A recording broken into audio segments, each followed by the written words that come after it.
ਵਾਹਿਗੁਰੂ ਜੀ ਕਾ ਖਾਲਸਾ ਵਾਹਿਗੁਰੂ ਜੀ ਕੀ ਫਤਿਹ। ਗੁਰੂ ਪਿਆਰਿਓ, ਕੱਲ੍ਹ ਆਪਾਂ ਧੰਨ ਧੰਨ ਸ੍ਰੀ ਗੁਰੂ ਗ੍ਰੰਥ ਸਾਹਿਬ ਮਹਾਰਾਜ ਜੀ ਦੇ 579 ਨੰਬਰ ਅੰਗ ਦੀ ਵਿਆਖਿਆ ਦੇ ਪਾਠ ਸਰਵਣ ਕੀਤੇ ਸੀ। ਆਓ ਅੱਜ ਆਪਾਂ ਧੰਨ ਧੰਨ ਸ੍ਰੀ ਗੁਰੂ ਗ੍ਰੰਥ ਸਾਹਿਬ ਮਹਾਰਾਜ ਜੀ ਦੇ 580 ਨੰਬਰ ਅੰਗ ਦੀ ਵਿਆਖਿਆ ਦੇ ਪਾਠ ਸਰਵਣ ਕਰਦੇ ਹਾਂ ਜੀ। ਸਤਨਾਮ ਸ੍ਰੀ ਵਾਹਿਗੁਰੂ ਸਾਹਿਬ ਜੀਓ। ਦਰਗਹਿ ਮਾਨ ਪਾਵੈ, ਪਤ ਸਿਉ ਜਾਵੈ, ਆਗੈ ਦੁਖ ਨਾ ਲਾਗੈ। ਉਹ ਦਰਗਾਹ ਵਿੱਚ ਇੱਜ਼ਤ ਪਾਉਂਦੇ ਹਨ, ਇੱਜ਼ਤ ਨਾਲ ਇੱਥੋਂ ਜਾਂਦੇ ਹਨ ਅਤੇ ਅਗਾਂਹ ਪਰਲੋਕ ਵਿੱਚ ਉਹਨਾਂ ਨੂੰ ਕੋਈ ਦੁੱਖ ਨਹੀਂ ਵਿਆਪਦਾ, ਜਿਹੜੇ ਪਰਮਾਤਮਾ ਦਾ ਨਾਮ ਜਪਦੇ ਹਨ। ਲੋਕ ਸੁਖੀਏ ਪਰਲੋਕ ਸੁਹੇਲੇ, ਨਾਨਕ ਹਰਿ ਪ੍ਰਭ ਆਪੇ ਮੇਲੇ। ਕਰ ਏਕ ਧਿਆਵੈ ਤਾਂ ਫਲ ਪਾਵੈ, ਜਿਤ ਸੇਵਿਆ ਭਉ ਭਾਗੈ। ਉਹ ਬੰਦੇ ਪਰਮਾਤਮਾ ਨੂੰ ਹਰ ਥਾਂ ਵਿਆਪਕ ਜਾਣ ਕੇ ਸਿਮਰਦੇ ਹਨ, ਉਸ ਪ੍ਰਭੂ ਦੇ ਦਰ ਤੋਂ ਫਲ ਪ੍ਰਾਪਤ ਕਰਦੇ ਹਨ, ਜਿਹਦਾ ਸਿਮਰਨ ਕੀਤਿਆਂ ਹਰੇਕ ਕਿਸਮ ਦਾ ਡਰ ਦੂਰ ਹੋ ਜਾਂਦਾ ਹੈ। ਉੱਚਾ ਨਹੀਂ ਕਹਿਣਾ ਮਨ ਮਹਿ ਰਹਿਣਾ, ਆਪੇ ਜਾਣੈ ਜਾਣੋ। ਹੰਕਾਰ ਦਾ ਬੋਲ ਨਹੀਂ ਬੋਲਣਾ ਚਾਹੀਦਾ, ਆਪਣੇ ਆਪ ਨੂੰ ਕਾਬੂ ਵਿੱਚ ਰੱਖਣਾ ਚਾਹੀਦਾ ਹੈ। ਉਹ ਅੰਤਰਜਾਮੀ ਪ੍ਰਭੂ ਹਰੇਕ ਦੇ ਦਿਲ ਦੀ ਆਪ ਹੀ ਜਾਣਦਾ ਹੈ। ਮਰਨ ਮੁਨਸਾ ਸੂਰਿਆ ਹੱਕ ਹੈ, ਜੋ ਹੋਏ ਮਰਹਿ ਪਰਵਾਣੋ। ਜਿਹੜੇ ਮਨੁੱਖ ਜਿਉਂਦਿਆਂ ਹੀ ਪ੍ਰਭੂ ਦੀਆਂ ਨਜ਼ਰਾਂ ਵਿੱਚ ਕਬੂਲ ਹੋ ਕੇ ਮਰਦੇ ਹਨ, ਉਹ ਸੂਰਮੇ ਹਨ। ਉਹਨਾਂ ਦਾ ਮਰਨਾ ਲੋਕ ਪਰਲੋਕ ਵਿੱਚ ਸਲਾਹਿਆ ਜਾਂਦਾ ਹੈ। ਨਾਨਕ ਕੇ ਸੁਨੋ ਬਾਬਾ ਰੋਈਐ, ਬਾਜੀ ਹੈ ਇਹੋ ਸੰਸਾਰੋ।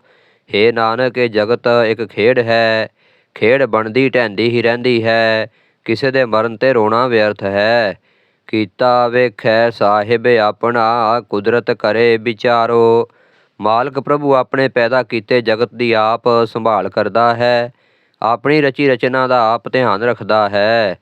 ਕੁਦਰਤ ਵਿਚਾਰੇ ਧਾਰਨ ਧਾਰੇ, ਜਿਨ ਕੀਆ ਸੋ ਜਾਣੈ। ਪ੍ਰਭੂ ਪਰਮਾਤਮਾ ਆਪਣੀ ਰਚੀ ਰਚਨਾ ਦਾ ਖਿਆਲ ਰੱਖਦਾ ਹੈ, ਇਸ ਨੂੰ ਆਸਰਾ ਸਹਾਰਾ ਦਿੰਦਾ ਹੈ। ਜਿਸ ਨੇ ਜਗਤ ਰਚਿਆ ਹੈ, ਉਹੀ ਇਸ ਦੀਆਂ ਲੋੜਾਂ ਵੀ ਜਾਣਦਾ ਹੈ। ਆਪੇ ਵੇਖੈ ਆਪੇ ਬੂਝੈ, ਆਪੇ ਹੁਕਮ ਪਛਾਣੈ। ਪ੍ਰਭੂ ਪਰਮਾਤਮਾ ਆਪ ਹੀ ਸਭ ਦੇ ਕੀਤੇ ਕਰਮਾਂ ਨੂੰ ਵੇਖਦਾ ਹੈ, ਆਪ ਹੀ ਸਭ ਦੇ ਦਿਲਾਂ ਦੀ ਸਮਝਦਾ ਹੈ, ਆਪ ਹੀ ਆਪਣੇ ਹੁਕਮ ਨੂੰ ਪਛਾਣਦਾ ਹੈ ਕਿ ਕਿਵੇਂ ਇਹ ਹੁਕਮ ਜਗਤ ਵਿੱਚ ਵਰਤਿਆ ਜਾਣਾ ਹੈ। ਜਿਨ ਕਿਛ ਕੀਆ ਸੋਈ ਜਾਣੈ, ਤਾ ਕਾ ਰੂਪ ਪਾਰੋ। ਜਿਸ ਪ੍ਰਭੂ ਨੇ ਜਗਤ ਰਚਨਾ ਕੀਤੀ ਹੋਈ ਹੈ, ਉਹੀ ਇਸ ਦੀਆਂ ਲੋੜਾਂ ਜਾਣਦਾ ਹੈ। ਉਸ ਪ੍ਰਭੂ ਦਾ ਸਰੂਪ ਬੇਅੰਤ ਹੈ। ਨਾਨਕ ਕੇ ਸੁਨੋ ਬਾਬਾ ਰੋਈਐ, ਬਾਜੀ ਹੈ ਇਹੋ ਸੰਸਾਰੋ। ਹੇ ਨਾਨਕ, ਇਹ ਜਗਤ ਇੱਕ ਖੇਡ ਹੈ, ਇੱਥੇ ਜੋ ਘੜਿਆ ਹੈ ਉਸਨੇ ਭੱਜਣਾ ਹੈ, ਜੋ ਬਣਿਆ ਹੈ ਉਸਨੇ ਟੁੱਟਣਾ ਹੈ, ਕਿਸੇ ਦੇ ਮਰਨ 'ਤੇ ਰੋਣਾ ਵਿਅਰਥ ਹੈ। ਵਡਹੰਸ ਮਹੱਲਾ ਪਹਿਲਾ ਦੱਖਣੀ, ਸੱਚ ਸਰੰਦਾ ਸੱਚਾ ਜਾਣੀਐ, ਸਚੜਾ ਪਰਵਦਗਾਰੋ। ਨਿਸ਼ਚਾ ਕਰੋ ਕਿ ਜਗਤ ਨੂੰ ਪੈਦਾ ਕਰਨ ਵਾਲਾ ਪਰਮਾਤਮਾ ਹੀ ਸਦਾ ਥਿਰ ਰਹਿਣ ਵਾਲਾ ਹੈ। ਉਹ ਸਦਾ ਥਿਰ ਪ੍ਰਭੂ ਜੀਵਾਂ ਦੀ ਪਾਲਣਾ ਕਰਨ ਵਾਲਾ ਹੈ। ਜਿਨ ਆਪਨੇ ਆਪ ਸਾਜਿਆ, ਸਚੜਾ ਅਲਖ ਅਪਾਰੋ।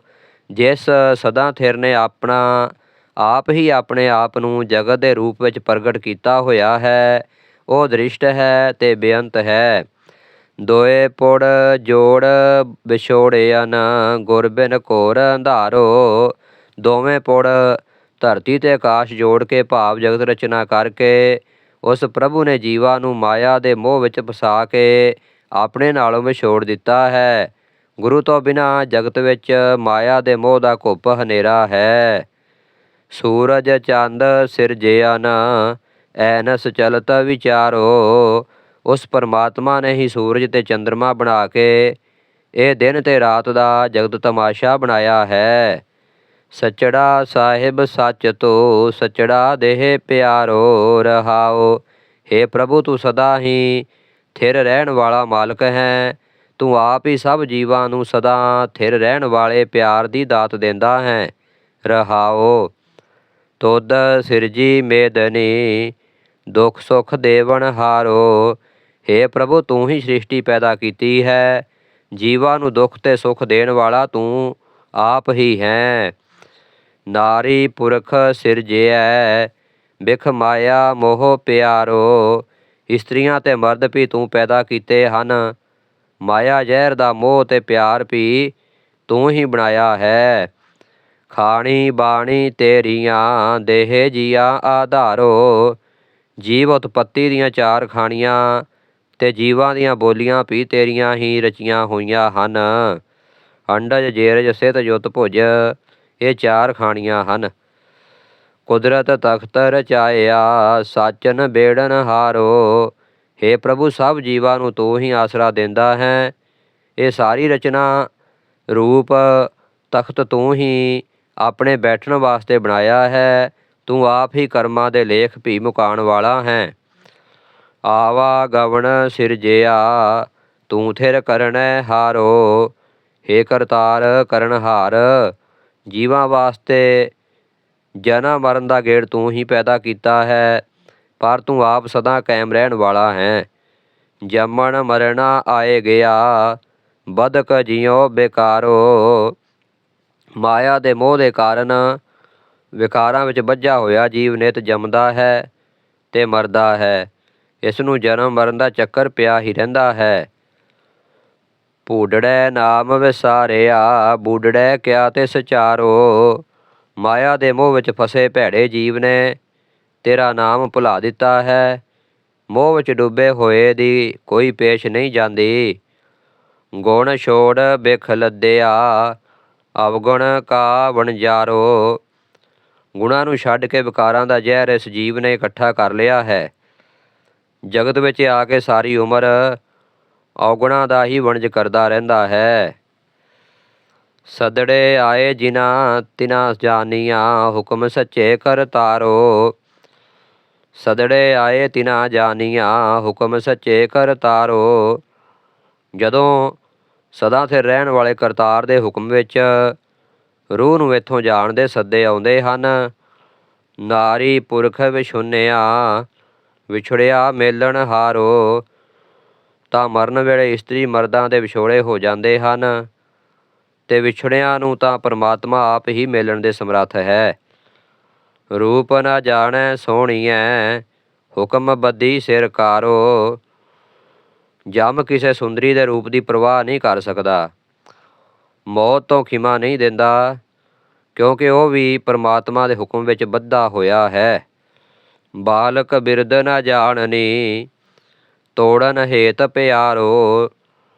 ਜਮ ਬੱਚਿਆਂ ਤੇ ਬੁੱਢਿਆਂ ਦੀ ਵੀ ਪਰਵਾਹ ਨਹੀਂ ਕਰਦੇ। ਇੰਝ ਸਭ ਦਾ ਆਪੋ ਵਿੱਚ ਦਾ ਮੋਹ ਪਿਆਰ ਟੁੱਟ ਜਾਂਦਾ ਹੈ। ਨੌ ਦਰ ਠਾਕੇ ਹੁਕਮ ਸੱਚੈ ਹੰਸ ਗਿਆ ਗਹਿਣਾਰੈ।